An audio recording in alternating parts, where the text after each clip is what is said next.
A luxury yacht cut through the darkness, full of laughter, music, and people rich enough to believe nothing bad could reach them out here. The ocean was calm. The yacht was bright. Laughter floated freely. They were celebrating. What they didn't know was that someone far away had already decided who would die first. They didn't know they were already being hunted. And when the gun finally fired, paradise didn't scream. It went quiet.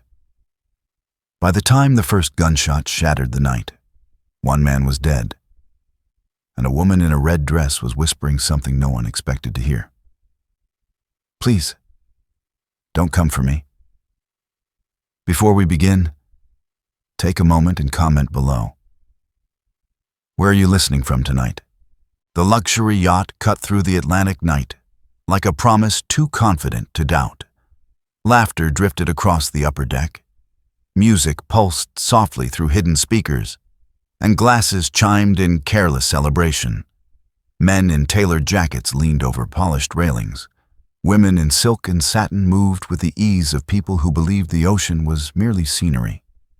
They were celebrating not because life was perfect, but because for one night, nothing bad felt close enough to matter. They didn't know they were already being watched.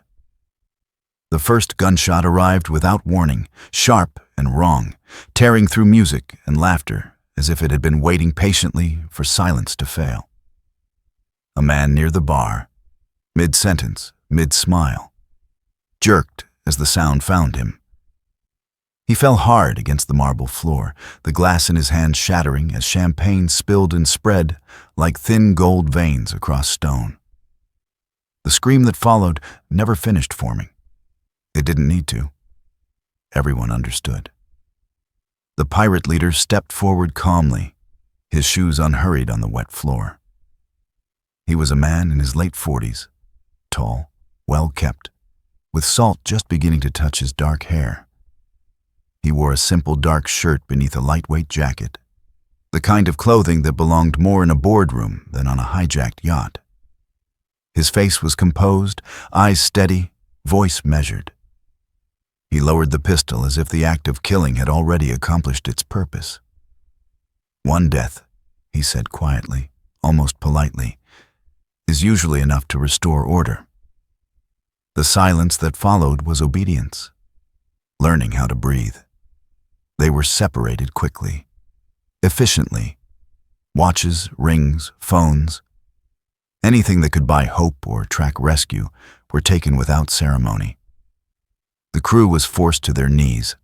Guests were herded with raised weapons and cold instructions. And then there was the woman in the red dress. She stood out not because she tried to, but because she couldn't help it. The gown was deep crimson, couture silk that caught the deck lights and held them, cut low at the front, sculpted to her waist and hips, daring in its confidence. She was tall, poised, with long dark hair worn loose over bare shoulders, her skin pale against the red fabric, her posture straight even as the world tilted. Her beauty was not soft, it was deliberate, the kind that suggested boardrooms conquered and decisions made without apology. When armed men approached, she did not shrink or plead. She simply met their gaze, calm, controlled, as if assessing risk rather than fearing it. She was guided away from the others, alone. The steel door of the VIP cabin closed behind her with a sound that felt final despite the luxury of its design. Inside, the space was immaculate. Cream leather seating, soft lighting, the quiet hum of power beneath elegance. A small red camera light blinked on. A voice followed through the speaker, smooth and educated, belonging to someone who believed civility and cruelty were not opposites. "If your family values you," it said gently, "they will buy your mourning." A pause lingered. Calculated? If not, I won't interfere with what happens next. She closed her eyes for a brief moment, steadying herself, her fingers brushing the small silver cross that rested against her chest, suspended between exposed curves by a thin chain. The gesture was unconscious, almost private, a habit born long before wealth. When she opened her eyes again, they were dry. Far from the laughter that had died and the fear that now filled the corridors, black water carried another presence. Engines were cut. Lights remained dark. A rigid inflatable drifted close to the yacht's shadowed hull, ropes coiled, hooks ready. Men moved with the silence of discipline, muscles tense beneath dark tactical gear, faces shadowed, expressions stripped of anything unnecessary. At the front was their leader, a man in his early 30s with a lean, angular face, close-cropped hair, and a rough line of beard that hinted at sleepless nights. His eyes were hard, not cruel, carrying the weight of decisions that never truly ended. He checked his watch once, jaw tightening, then lifted a hand. Beside him moved the dog. The German shepherd was large, black and tan, powerful without excess, 6 years old and seasoned by noise and danger. A tactical harness hugged his chest and back, a handle resting between his shoulders. His ears were alert, eyes sharp, breath controlled. He had scars, old, faint, at the shoulder and along one foreleg, marks of work that never made headlines. He trusted his handler completely. He had been trained to obey, even when instinct screamed otherwise. They boarded without a sound. Inside, the yacht transformed into a maze of polished wood and narrow hallways, luxury now claustrophobic. The team flowed forward, weapons low, bodies tight to walls, listening. Somewhere above them, a woman's quiet breathing echoed through vents. Somewhere ahead, armed men waited. The dog moved at the captain's knee, focused, disciplined, until they reached the VIP corridor. He stopped. It wasn't hesitation. It was certainty. His body locked, muscles taut, ears lifting as his nose trembled. The scent here was wrong, not dangerous, but familiar in a way that hurt. The captain whispered sharply, "Move." The dog didn't. He made a low sound, not a growl, not fear. Recognition. The captain's hand tightened on the harness. Memories pressed in, unwanted. Another hallway, another choice. The cost of following orders when instinct begged for mercy. "If a choice has to be made this time," he murmured, voice barely air, "I won't give the order." At that exact moment, the dog shifted his weight and pressed his forehead against the captain's knee. A gesture he hadn't been trained to make. A silent insistence that felt less like obedience and more like judgment. The captain felt it like a pulse, a question without words, and something old and unfinished stirred in his chest. Inside the cabin, the woman sensed the change before she heard it. A pressure in the air, a pause in the threat. She stepped closer to the door, her bare feet silent on the carpet, one hand resting flat against the cool metal. When the lock clicked and the door opened just enough to spill a line of light into the corridor, she spoke without raising her voice. "Please, don't come for me." There was no hysteria in it, only warning. As if rescue itself carried a price too heavy to pay twice. The hallway erupted elsewhere. Gunfire shattered glass and wood as alarms screamed to life. Sprinklers burst, raining cold water onto marble floors already slick with fear. The team moved, controlled chaos, advancing inches at a time. A pirate dragged a guest into the open as a shield. The captain closed distance instead of firing, wrenching the civilian free as a bullet cracked past his shoulder and buried itself in gold-trimmed paneling. The dog launched without command, a blur of muscle and intent, slamming into a shooter before another trigger could be pulled. A sharp yelp cut through the noise as blood darkened fur. But the dog stayed on his feet, positioning himself between trembling guests and the line of fire. A teammate went down. "Man hit," someone called. Hands grabbed, pulled, covered. No one was left behind. In the confusion, the woman emerged from the cabin, the red of her dress now darkened by water, clinging to her form, hair plastered to her shoulders. She took in the scene with eyes that refused panic, and when she saw the dog, wounded, still standing, something inside her broke and held at the same time. Recognition flickered across her face, not of the animal itself, but of what he represented. Loyalty that endured pain without asking permission. A young pirate stepped into the corridor behind her, barely more than a boy, his hands shaking around a rifle too heavy for his certainty. The barrel lifted. Time stretched thin. The captain moved, stepping into the line between metal and flesh. The world narrowed to breath and choice. The gun fired. Whether it misfired or struck true would be decided in the next heartbeat. But in that suspended instant, something else moved. Something unseen, unmeasured, like grace passing through a crack too small for logic. Before the story continues, if you believe that miracles still find their way into the darkest places, please take a moment to like this video. Share it with someone who needs hope. Comment with where you're listening from, and subscribe to Angels in Uniform.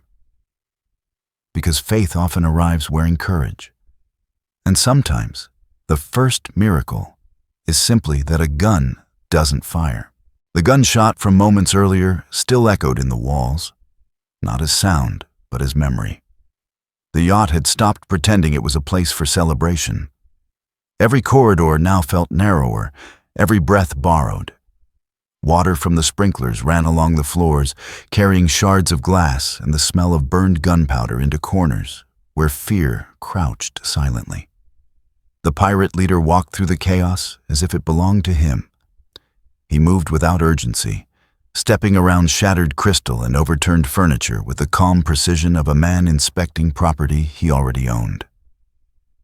His face was clean-shaven, his features sharp but unremarkable, in a way that made him harder to read.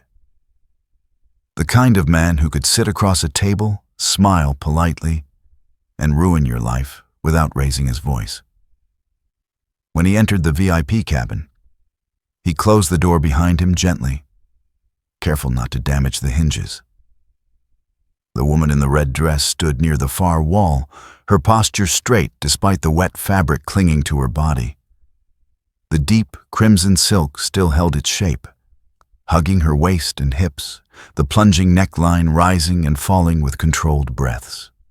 Her dark hair, soaked from the sprinklers, framed her face in loose strands. She was beautiful in a way that refused to soften under pressure. Sharp cheekbones, steady eyes, skin pale against the violence of the dress. She did not sit when he entered. She did not step back either. He noticed everything. The dress, the way she held herself, the thin silver chain disappearing into the valley of red at her chest. He also noticed what she did not do. She did not ask who he was. She did not ask what he wanted. "Please," he said instead, pulling out a chair and turning it so it faced her. "Don't misunderstand this situation." His voice was low, cultured, almost kind. "You are not being punished. You are being leveraged." He sat, crossing his legs, hands resting loosely on his knees. "If your people pay, you will leave this yacht unharmed. If they don't, I will no longer be able to guarantee your safety." She looked at him then. Really looked, her gaze calm but assessing, like a CEO evaluating a hostile takeover. "Guarantee?" she repeated softly. "That's an interesting word." A flicker of amusement passed through his eyes. "Words matter," he replied. "Rules matter more." He leaned forward slightly. "And one of my rules is this: no one touches you." He said it plainly, as if discussing weather. Not my men. Not out of curiosity. Not out of stupidity. If someone breaks that rule, they answer to me. She said nothing, but her fingers tightened around the small cross at her chest, the metal cool against her skin. The gesture was subtle, almost invisible, but it did not escape him. He followed the movement, his gaze lingering for half a second longer than necessary before returning to her face. "You're not afraid," he observed. "That makes people dangerous." Outside the cabin, the team moved again. The SEAL captain pressed his shoulder to the wall of the corridor, listening as voices drifted through thin panels. His jaw was clenched, stubble darkening the angles of his face, eyes focused but restless. He had seen men like this pirate leader before, men who hid brutality behind structure, who called their cruelty order. It was always harder to fight someone who believed they were reasonable. The German shepherd stayed close, head low, tail still, moving with the quiet confidence of an animal who understood his place. Water beaded on his black and tan coat, darkening the scars along his shoulder. His ears flicked constantly, tracking sounds humans missed. A breath caught too sharply, the faint clink of a chain, the subtle shift of fear in the air. As they passed the VIP cabin again, he slowed, nostrils flaring.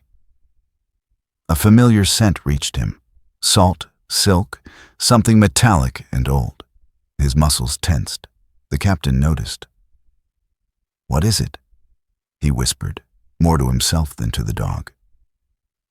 The shepherd let out a low whine, barely audible, his head turning toward the door. It wasn't threat. It wasn't curiosity. It was recognition, and it unsettled the captain more than gunfire. Inside, the pirate leader stood, adjusting his jacket. "You should rest," he told the woman. "Stress is exhausting, and tomorrow will require clarity." He paused at the door, hand on the handle. "Faith can be useful," he added lightly, nodding toward the chain. "But tonight, money will be more convincing."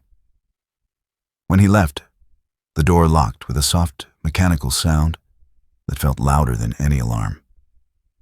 She exhaled slowly, allowing herself one moment of weakness as her shoulders sagged a fraction. Her mind raced, calculating timelines, responses, consequences. She had survived rooms far colder than this one, conversations far more vicious. Still, something about the way the pirate had said rules unsettled her. Rules could be twisted. Rules could justify anything. In the corridor, the captain signaled his team forward. Cameras dotted the ceiling, small black eyes blinking steadily. "Too many angles," one operator muttered. "He wants us seen." The captain nodded. It was a trap designed not to kill them immediately, but to force them into mistakes. The dog stopped again, more abruptly this time, a soft growl vibrating in his chest. The captain crouched, placing a gloved hand on the harness. "Easy," he whispered. The shepherd's eyes stayed fixed on the cabin door. Then he did something unexpected. He sat, perfectly still, and tilted his head as if listening to something beyond sound. At that moment, the woman inside the cabin coughed, once dry and involuntary. The sound traveled through vents and metal, barely audible to human ears. The dog reacted instantly, ears snapping forward, body leaning toward the door, a sharp bark tearing from his throat before he could be silenced. The captain felt a chill crawl up his spine. He had heard that bark before, years ago, on another mission, before everything went wrong. The team froze. "What the hell was that?" someone whispered. The captain didn't answer. His mind was already elsewhere, back in a memory he kept buried, a choice he had made that still woke him in the dark. He tightened his grip on the harness, forcing himself back to the present.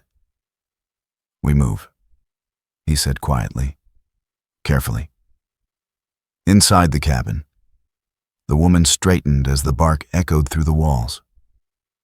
Her heart skipped, not with fear, but with something dangerously close to hope. She pressed her palm flat against the door, eyes closing for a brief second as if listening for an answer. "Not for me," she whispered, so softly it barely existed. "Please." Elsewhere on the yacht, the pirate leader listened too, a small smile touching his lips. "Interesting," he murmured to no one. He adjusted his cuff, turning toward the bridge where the crew knelt under guard. "Rules," he reminded himself, "are only useful when everyone believes in them." As the team advanced, tension coiled tighter with every step. The shepherd's breathing grew faster, his focus absolute, pulled toward something unseen. The captain felt the weight of the night pressing in, the sense that whatever lay ahead would demand more than tactics. It would demand choice. And choices, he knew, were never clean. Before the next chapter unfolds, if you believe that God places signs even in the darkest corridors, please like this video. Share it with someone who still believes in miracles. Comment with where you're watching from, and subscribe to Angels in Uniform. Because sometimes faith doesn't arrive as light, but as the strength to stand when fear says kneel. The yacht shuddered as if it had exhaled too hard. Somewhere above deck, a generator coughed, then steadied, but the silence that followed felt unnatural, stretched thin like skin pulled too far. The external feed went dead without warning. In the captain's earpiece, voices dissolved into static, then nothing. No command, no countdown, just the quiet realization that whatever happened next would happen without permission. He lowered his head slightly, eyes closing for a fraction of a second, not in prayer, but in calculation. No signal meant no override, no backup timing, no second chance. Around him, his team felt it too. The subtle shift from structured operation to raw consequence. Fingers tightened on triggers. Breathing slowed. Training gave way to instinct. Down the corridor, the pirate leader stood near the main salon, hands clasped behind his back, listening to the absence of sound. He smiled faintly. Disruption always revealed character. He turned to one of his men, a stocky figure with a shaved head and restless eyes, barely out of his 20s. "They think silence protects them," he said calmly. "Teach them otherwise." The lesson did not require blood. They dragged a crewman from behind the bar, a middle-aged man with graying hair and shaking knees, his uniform soaked from sprinklers, his eyes wide with the kind of fear that stripped dignity away. He tried to speak, but the words tangled uselessly in his throat. The pirates lined the guests along the wall, forcing them to watch, weapons raised not at heads, but at possibility. The shot came suddenly, not aimed at flesh, but at the polished ceiling above them. The crack of gunfire exploded through the salon, louder than before, amplified by open space and glass. Shards rained down, sparkling, harmless in weight, but violent in implication. The crewman collapsed anyway, sobbing, hands over his head. The guests screamed once, then fell silent, breath held collectively, understanding the message with terrifying clarity. The pirate leader didn't flinch. "See?" he said softly. "No blood, just clarity." In the VIP cabin, the woman in the red dress heard the shot. The sound reached her through steel and distance, duller than reality, but sharp enough to cut memory open. Her hand flew instinctively to her chest, fingers curling around the cross. The room tilted as a different hallway replaced this one in her mind. Narrow, dim, the smell of iron and sweat. A door closing too fast. A scream that had belonged to someone else. She pressed her back against the wall, breathing carefully, refusing to let the past take more than it already had. Outside, the German shepherd stiffened. The echo of the shot vibrated through the floor into his bones. His ears flattened, then lifted again, searching. He paced once, twice, nails clicking softly on wet wood, agitation breaking through discipline. The captain watched him closely, recognizing the shift. This wasn't response to threat. It was response to injustice. The dog stopped suddenly and looked up at him, eyes dark and intent. The captain glanced at his watch. The digital numbers glowed faintly through water-speckled glass. Time bled away, second by second, indifferent. His throat tightened as another watch overlaid this one in his mind. Older, scratched, strapped to a different wrist. Another night, another operation. He had followed protocol then, waited for confirmation, trusted the system. He remembered the sound afterward. Not gunfire, not shouting. The sound of someone not breathing when they should have been.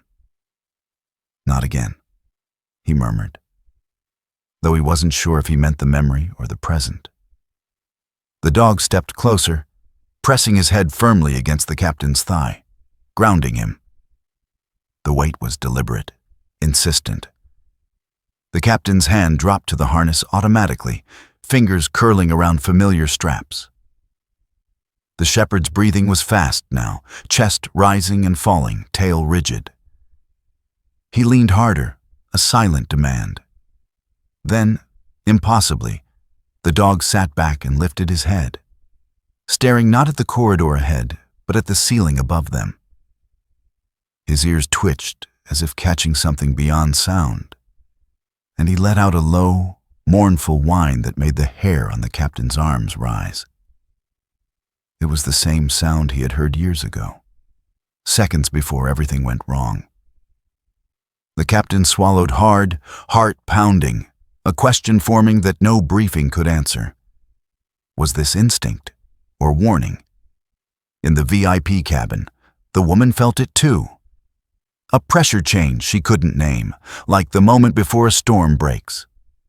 She stepped toward the door, palms flat against the metal, eyes closing. "If there is a reason," she whispered, voice barely there, "show it to them." The pirate leader checked his watch, unimpressed by prayer or timing. "We escalate," he said quietly, turning toward the bridge. "They will move now, or they will watch this place fall apart one sound at a time." The captain exhaled slowly, making a decision he knew would rewrite the night. He lifted his head, eyes hard, voice steady despite the surge in his chest. "We're done waiting," he said into the silence. His team looked at him, surprised but ready. They trusted him, or they trusted what he was willing to risk. He met the dog's gaze one last time. "Stay with me," he whispered. The shepherd responded by standing, muscles coiled, every inch of him aimed forward. "Boarding now." The words landed with finality. Movement followed instantly, fluid, violent purpose snapping into place. The team surged down the corridor, boots splashing through water, weapons raised. Somewhere ahead, pirates shouted in surprise as shadows became threat. Another shot rang out, closer this time, ricocheting wildly, shattering a mirror that had once reflected luxury and now reflected only fear. The yacht trembled again, not from engines or waves, but from collision. Two forces finally, meeting without restraint. As the first door burst open under pressure, the captain felt the weight of choice settle fully on his shoulders. Whatever happened next would not be blamed on interference or delay. It would belong to him, to the dog at his side, to the woman behind steel who had asked not to be saved, and to the miracle that might still be possible if they moved fast enough. Before the next chapter unfolds, if you believe that God sometimes speaks through moments we cannot explain, please like this video, Share it with someone who needs courage tonight. Comment with where you're watching from, and subscribe to Angels in Uniform. Because faith doesn't always stop the storm, but it can tell us when to step into it. The moment the order was given, silence died.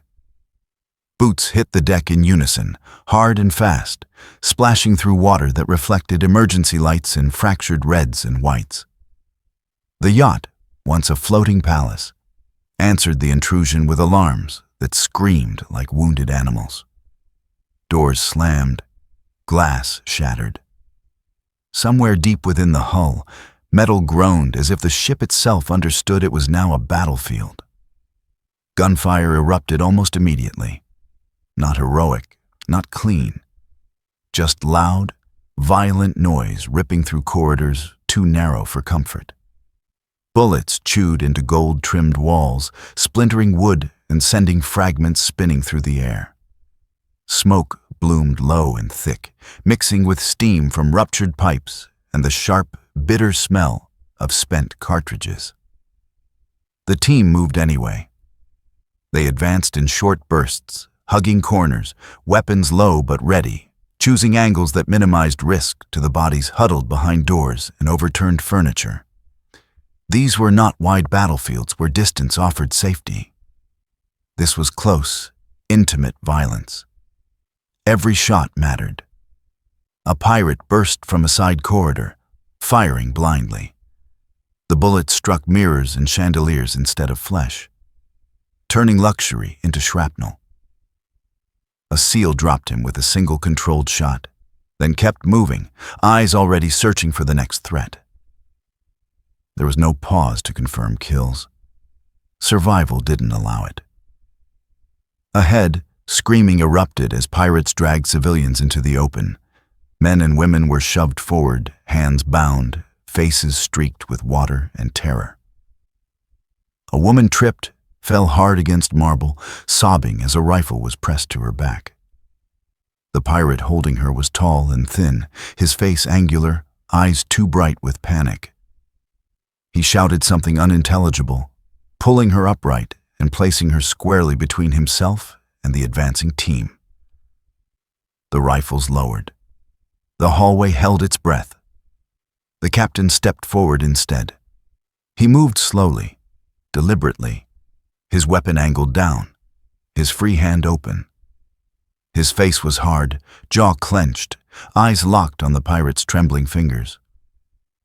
"Let her go," he said, voice steady, carrying over the chaos. "You don't need her." The pirate laughed, a broken sound. "You won't shoot," he spat. "You can't." The captain took another step closer, close enough to smell sweat and fear. The pirate's finger tightened. The German shepherd moved before the decision could finish forming. He launched from the captain's side in a blur of muscle and intent, slamming into the pirate's legs and chest with enough force to knock the air from him. The rifle clattered to the floor. The civilian collapsed, crawling away as the pirate hit the wall and slid down, stunned. A shot rang out immediately after. The sound was different this time, closer, sharper. The dog yelped, a sharp cry that cut through everything. Blood appeared, dark against his wet fur, spreading along his shoulder where a bullet had grazed him. Stumbled, and then planted his feet again, standing squarely between the shaking civilians and the gunfire. Teeth bared, eyes blazing. "Dog hit!" someone shouted. The captain's chest tightened, but there was no time to reach him. Another wave of pirates poured into the corridor from the opposite end, firing wildly, bullets sparking against metal railings and tearing chunks from ornate columns. The team returned fire, precise and controlled, forcing the attackers back without flooding the space with death. Then one of their own went down. A SEAL near the rear took a round to the leg, collapsing with a grunt as blood soaked through his uniform. He tried to wave them off, jaw clenched against pain. "I'm good," he lied. "No, you're not." Another operator snapped, already hauling him up. Two men grabbed him under the arms, dragging him back behind cover as shots slammed into the floor where he had been seconds earlier. No one hesitated. No one suggested leaving him. They moved together, or not at all. In the middle of the chaos, as smoke thickened and alarms wailed, the dog did something no one expected. Instead of retreating toward the captain for protection, he stepped forward again, placing his injured body directly in front of a group of civilians trapped against a wall. He stood there, bleeding, shaking slightly, refusing to move. The captain saw it from the corner of his eye and felt something twist painfully inside his chest. This was not training. This was choice. The fight surged on. Sprinklers continued to rain, turning the floor slick and treacherous. A pirate slipped, falling hard, his weapon skidding out of reach. He scrambled for it anyway, desperation overriding sense, only to be tackled by a SEAL who slammed him face first into the floor and cuffed him without ceremony. Somewhere nearby, a chandelier tore loose from the ceiling, crashing down in a spray of crystal that narrowly missed a cluster of terrified guests. Then a door burst open. She stepped into the corridor. The woman in the red dress emerged from the VIP cabin, her gown soaked and clinging to her body, the once perfect silk now wrinkled and darkened with water and grime. Her hair hung loose and wet around her shoulders, her makeup long gone, but her posture remained unbroken. She took in the scene in a single glance. Blood, smoke, fear, and her eyes went immediately to the dog. For a moment, the noise seemed to fade. She stared at him, chest tightening, a strange recognition flooding her expression. Not recognition of the animal itself, but of the devotion in his stance, the way he placed himself between danger and strangers without hesitation. Her hand rose to her chest again, fingers brushing the cross. Something about the sight struck a chord deep inside her, pulling at a memory she had tried for years to keep buried. Another gunshot snapped the moment apart. A pirate further down the hall fired toward her, panic driving his aim. The captain reacted, instantly, stepping into her line, twisting his body to shield her as the bullet slammed into the wall inches from his head. He shoved her back toward cover without looking at her, shouting orders as his team surged forward again. The dog lunged once more, tackling the shooter before another shot could be fired. He hit the man hard, teeth clamping down on fabric and flesh, forcing him to the ground. When it was over, the shepherd stood panting, blood dripping from his wound, eyes never leaving the civilians behind him. The hallway fell into a strange, heavy quiet. Groans replaced gunfire. Alarms dulled to a distant wail. The immediate threat was over, but the cost lay everywhere. Broken bodies, shattered luxury, the smell of fear clinging stubbornly to the air. The captain finally reached the dog, dropping to one knee beside him. He pressed his forehead briefly to the shepherd's, his gloved hand trembling as it found the wound. "You're still with me," he whispered, voice rough. The dog licked his hand once, weak but present, tail giving a faint wag. Behind them, the woman watched, something raw and unguarded in her eyes. Whatever she recognized in that moment, she didn't speak it aloud. Not yet. Because somewhere else on the yacht, danger still breathed, and the war was far from finished.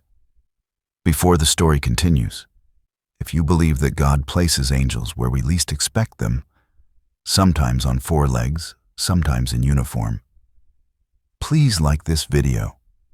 Share it with someone who still believes in courage. Comment with where you're watching from. And subscribe to Angels in Uniform, where we tell stories of miracles born in moments of impossible choice. The hallway did not recover after the gunfire stopped. It simply endured. Smoke hung low and stubborn, clinging to gilded walls now scarred by bullet marks. Water continued to fall from broken sprinklers, tapping against marble like an impatient clock. Somewhere, a wounded man groaned softly, then fell quiet again. The team held their positions, weapons trained forward, breathing hard, listening for the sound that would tell them whether the fight was finished or only catching its breath. The woman in the red dress stood where the captain had pushed her, pressed against the cool curve of a column. The silk clung to her skin, heavy with water, outlining the shape of her body in a way that would have drawn eyes on any other night.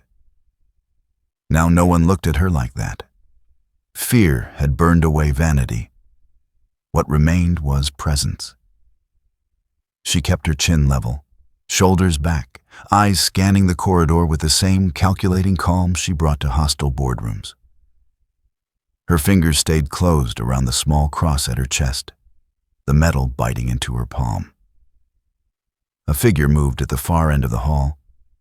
He stepped out slowly, as if afraid the floor itself might betray him. He couldn't have been more than 20, maybe 22. His frame was thin, shoulders narrow beneath a stolen jacket that hung wrong on his body. His face was pale and drawn, dark stubble uneven along his jaw, eyes too large with panic. Sweat streaked down his temples, mixing with sprinkler water.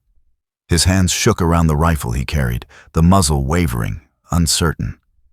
He was not built for this kind of violence. He knew it. Everyone could see it. The pirate leader was nowhere in sight. The young man swallowed hard, breathing fast, chest heaving. His gaze locked onto the woman in red, as if she were the only solid thing left in the chaos. The rifle lifted, the barrel aligning with her chest. His finger tightened, then loosened, then tightened again. He was losing the argument with himself, and he knew it. "Don't!" someone shouted from behind the team. The captain saw it unfold in a fraction of a second. The tremor in the boy's hands, the flicker of despair, the way fear was tipping into inevitability. He did not think. Thinking would have taken too long. He moved. He stepped into the line of fire. The motion was instinctive, the kind drilled into muscle memory and shaped by regret. He crossed the distance in 2 strides, turning his body sideways, placing himself between the rifle and the woman. His eyes never left the boy's face. "Easy," he said, voice low but firm, carrying through the corridor. "You don't want this." The boy's breath hitched. "I can't," he stammered. "They said—" The rifle jerked. The shot exploded, deafening in the confined space. The impact slammed into the captain's chest like a hammer. The force knocked the air from his lungs, spinning him half a step before his knees buckled. He hit the floor hard, armor clattering, a sharp sound tearing from his throat before he could stop it. The hallway froze, every sound collapsing inward around that single moment. The woman screamed his name, though she did not remember deciding to say it, and dropped to her knees beside him, water soaking the fabric of her dress as it pooled around her. Her hands hovered, then pressed against his vest, feeling the violent thud of his heartbeat beneath her palms. "No," she whispered, disbelief cracking through her control. "No, no." The German shepherd reacted instantly. He launched himself forward with a snarl that ripped through the stunned silence, slamming into the young pirate with ferocious speed. Teeth met fabric and flesh, dragging the boy down, forcing the rifle to clatter across the floor. Another shot fired uselessly into the ceiling before the weapon was kicked away. The dog did not release until hands were on him, until the threat was gone.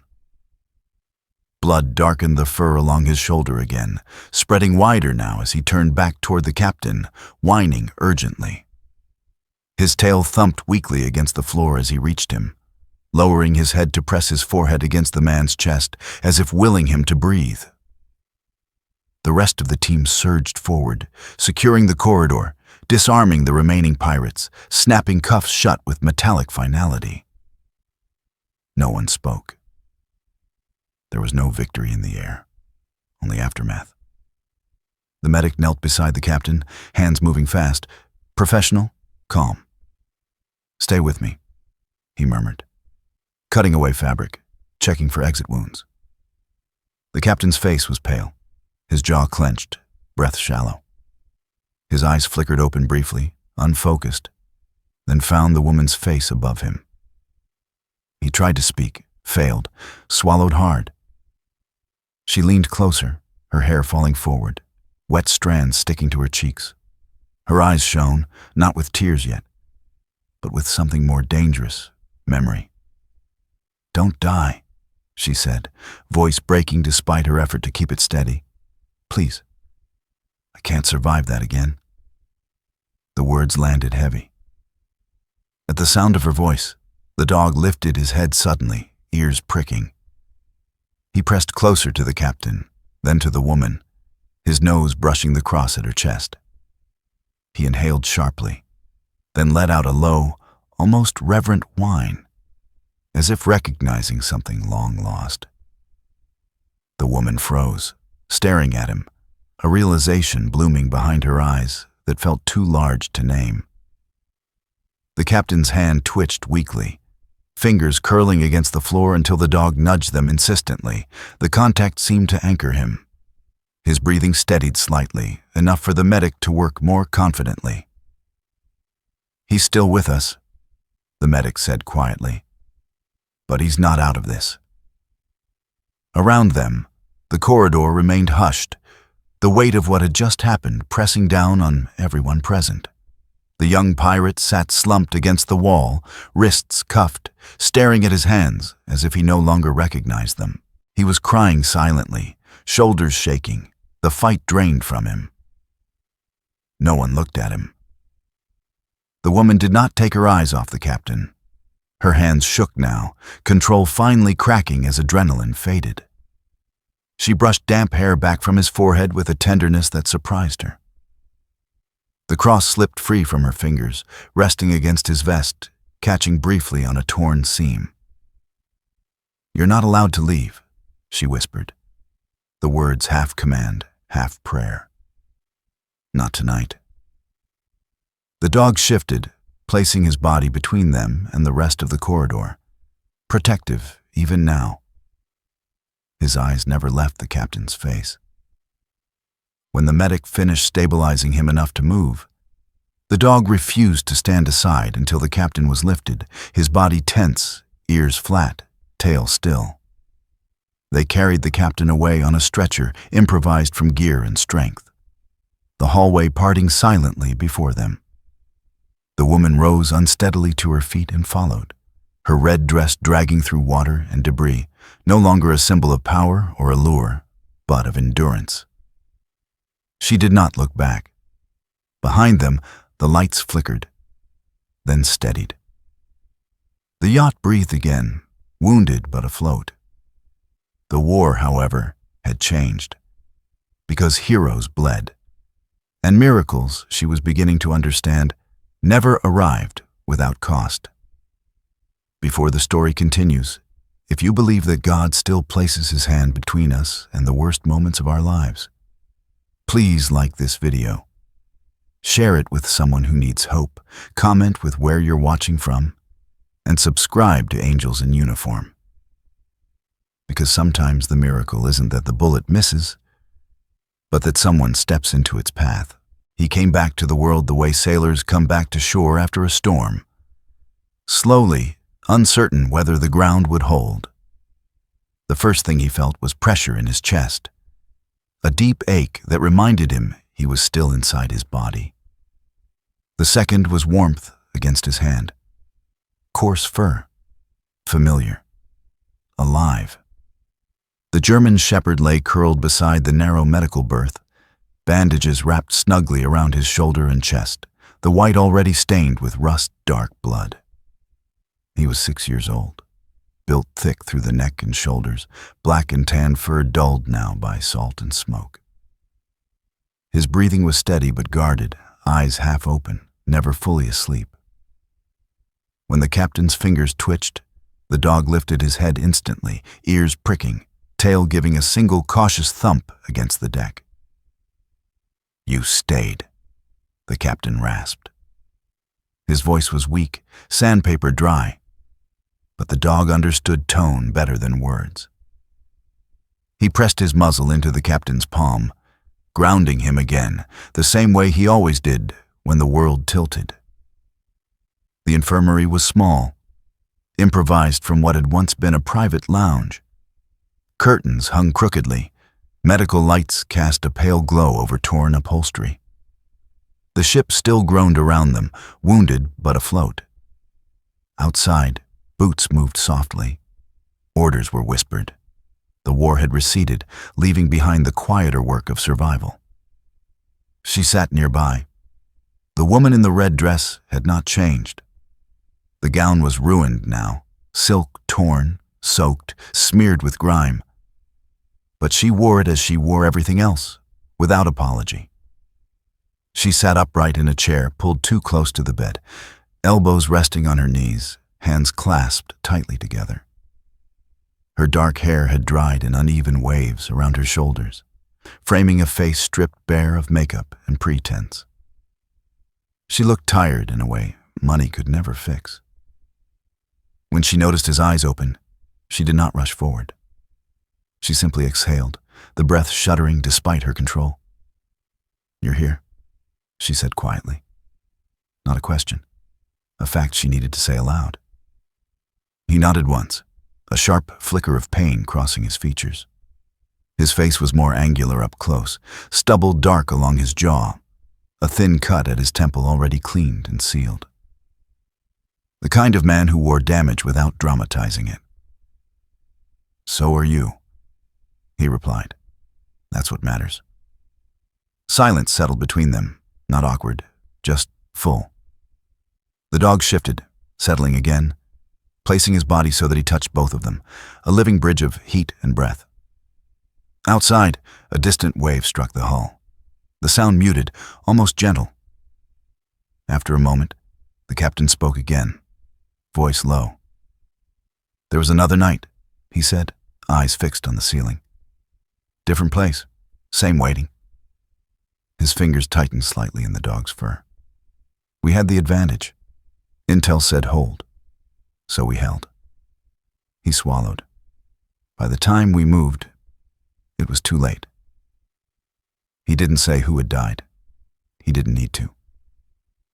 The woman listened without interrupting, her gaze steady, her face open in a way it rarely was. "They gave me a medal for that one," he continued. "Pinned it on my chest. Said I followed protocol." A humorless breath escaped him. Didn't mention the mother who wouldn't look at me afterward. She closed her eyes briefly, the words striking something raw. When she spoke, her voice was softer than before. "My brother thought rules would protect him too," she said. "He believed if he did everything right, nothing bad could happen." Her fingers loosened, then clenched again. "The night he died, I wasn't there. I was in another city, closing a deal." She laughed once, brittle. "I arrived at the hospital in this same dress. Red. Everyone kept staring." The dog stirred at the sound of her voice, lifting his head. His nose twitched, catching the faint metallic scent of the cross she wore. The thin chain glinted softly against the ruined fabric of her dress. He leaned closer, sniffing carefully, then pressed his muzzle against it, a low sound rumbling in his chest. Not a growl, not fear, but recognition. She froze. Her eyes dropped to the dog, then to the cross, then back to the captain. "He's been doing that," she said slowly, "since the moment we met." The captain frowned, a line forming between his brows. He shifted, wincing, and reached with his free hand toward the dog's harness. His fingers found the old tag stitched inside, worn thin with time. He pulled it out, squinting to read the faded letters. The name stared back at him like a whisper from a place he didn't believe in anymore. Michael," he murmured. The woman's breath caught. She looked as if the air had been knocked from her lungs, one hand flying to her mouth. "That was my brother's name," she said. "Michael." Her voice trembled despite her effort to keep it steady. "He trained dogs, volunteered, always said they remembered things people tried to forget." The room seemed to tighten, the air thick with meaning neither of them had words for. The dog lifted his head fully now, eyes bright, alert, and let out a single, clear bark. Not loud, but certain. Then he lay back down, placing his head squarely on the captain's chest, as if sealing the moment. The captain felt the vibration through bone and bandage, a strange warmth spreading where pain had lived. They did not try to explain it. Explanation would have cheapened it. Instead, the woman leaned back in her chair, tears finally spilling, silent and unashamed. "I didn't want you to come for me," she admitted. "Not because I didn't want to be saved, but because I couldn't bear watching someone else die for my survival." The captain turned his head to look at her. Really look. "You didn't ask," he said simply. "I chose." She nodded, wiping her cheeks with the back of her hand. "That's the difference, isn't it?" she whispered. "Choice." Outside, the medic appeared. Briefly, a broad-shouldered man with graying hair and tired eyes, nodding once in quiet approval.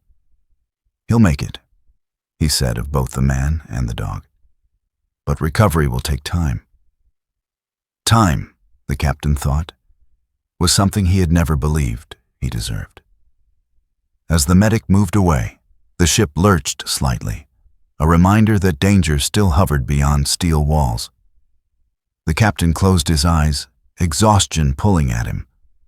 But this time sleep felt different, lighter, as if something old had finally loosened its grip. The woman stood, smoothing her ruined dress with a care that had nothing to do with appearance. She placed a hand briefly on the captain's arm, then rested her palm on the dog's head. "Thank you," she said, not just to him, but to whatever force had decided they would all still be breathing. The dog responded with a soft huff, eyes closing at last.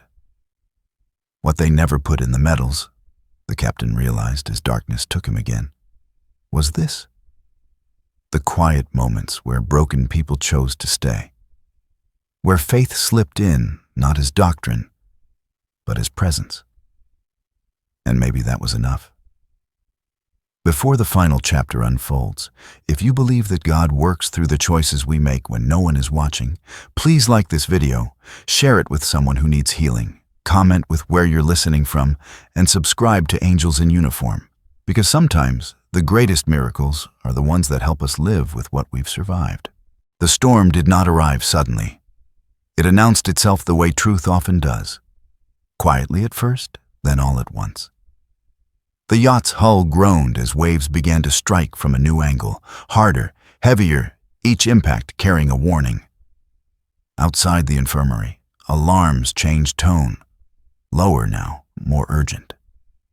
Red lights pulsed along the corridor, washing broken gold and marble in the color of blood in a fire. The superstorm had changed course.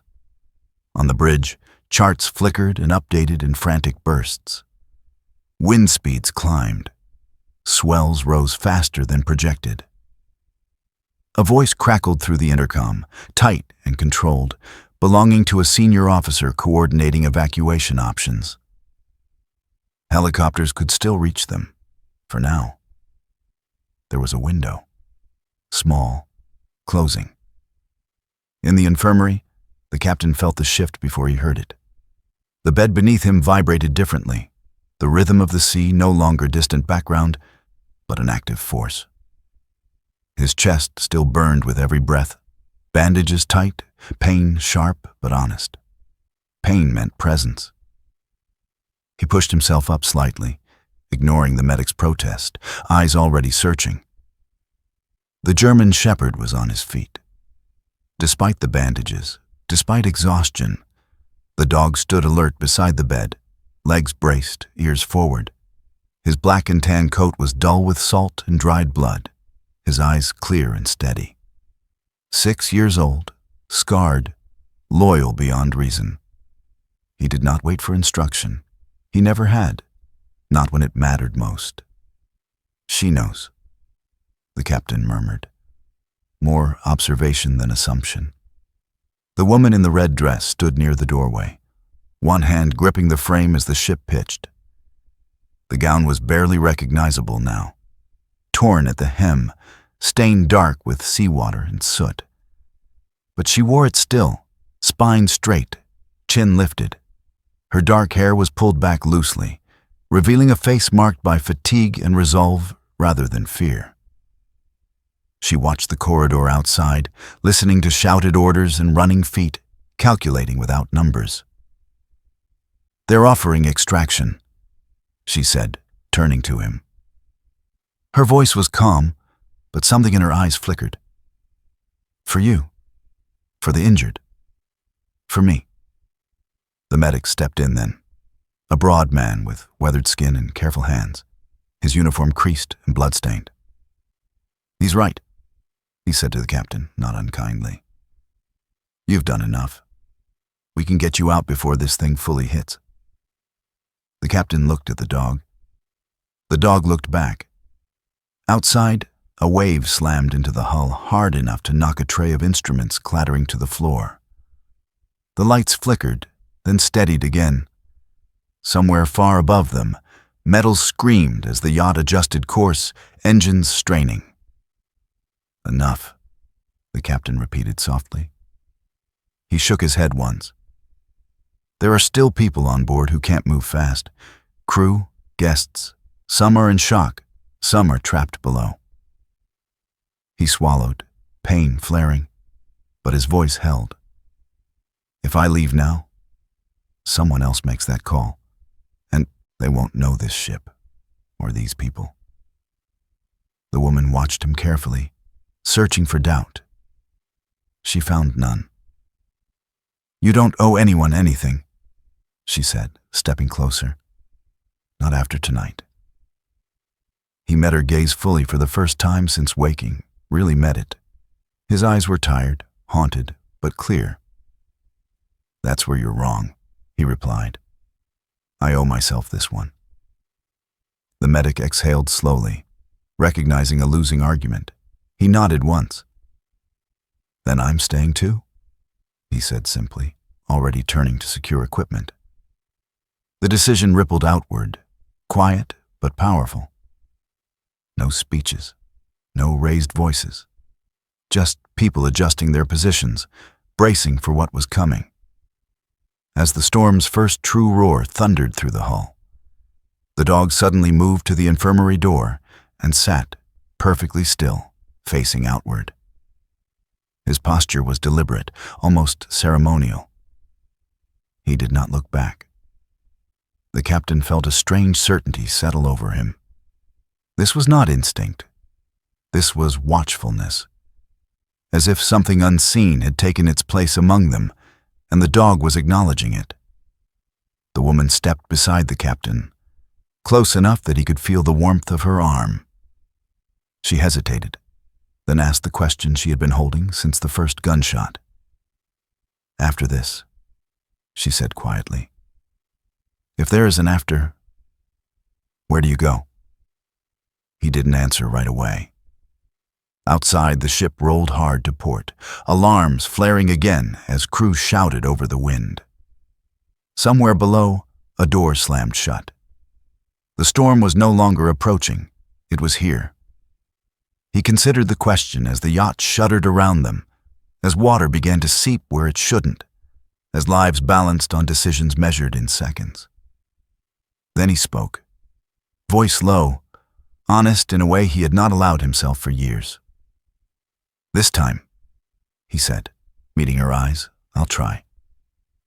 Try to live without hiding behind orders. Try to choose before regret. Try to stay." She nodded, accepting the answer for what it was, not a promise, but a beginning.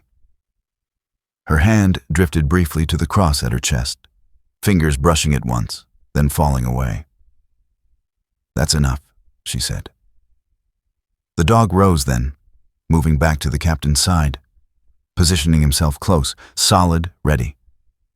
He did not wait for a command. He never did.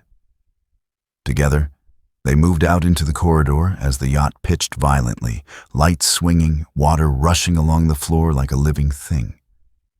Crew members struggled with hatches and cables, faces tight with effort. Someone shouted for help down a stairwell.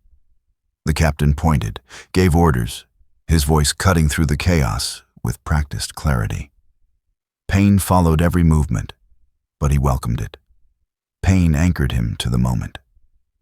Above them, the storm raged. Wind howled like an animal denied entry. Waves climbed and fell, battering the yacht without mercy. The sky vanished into a wall of black and white, rain driven sideways, lightning splitting the horizon again and again. The ship fought, engines roaring, steel bending, alarms screaming. No one knew if it would be enough. As water surged and the yacht pushed deeper into the heart of the storm, there was no music swelling to signal victory, no final shot fired, no clean ending, only people who stayed, people who chose not to run. And somewhere between thunder and prayer, between fear and faith, the quiet understanding that survival was not guaranteed, but meaning had already been claimed. Before this story ends, if you believe that God walks with us into the storm instead of pulling us away from it, please like this video, share it with someone who needs courage, comment with where you're watching from, and subscribe to Angels in Uniform. Because sometimes the greatest miracle is choosing to stay when the world tells you to leave. Sometimes the miracle is not that the storm stops. Sometimes the miracle is that someone stays. In our daily lives, we all face moments when fear tells us to run, to protect ourselves, to look away. And yet, again and again, God places quiet choices in front of us, choices that never make headlines, never earn medals, but shape who we become. Faith does not always arrive as rescue. Sometimes it arrives as strength, sometimes as courage, sometimes as the hand that steps forward when everything in us wants to step back. If this story touched you, take a moment to reflect on the storms in your own life. Where have you been asked to stay? Where have you been asked to choose love, responsibility, or mercy, even when it was difficult?